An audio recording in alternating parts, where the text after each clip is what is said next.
প্রক্রিয়াকে আমরা সাধারণত শ্বসন বলে থাকি। অর্থাৎ খাদ্যের জারণের ফলে শক্তি নির্গমন প্রক্রিয়া হল দহন প্রক্রিয়া, এই শ্বসন প্রক্রিয়া। আর দহন প্রক্রিয়া তাই, কিন্তু দহন একটা ভৌত প্রক্রিয়া। এই প্রক্রিয়ায় বিভিন্ন দাহ্য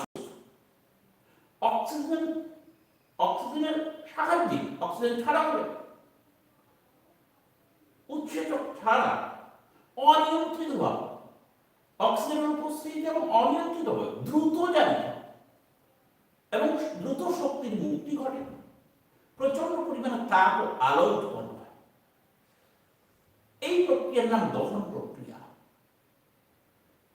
আমাদের শ্বসন এক প্রকার দহন প্রক্রিয়া, কিন্তু শ্বসন প্রক্রিয়া খাদ্যের জারণ নিয়ন্ত্রিতভাবে ধাপে ধাপে ধীরে ধীরে করে।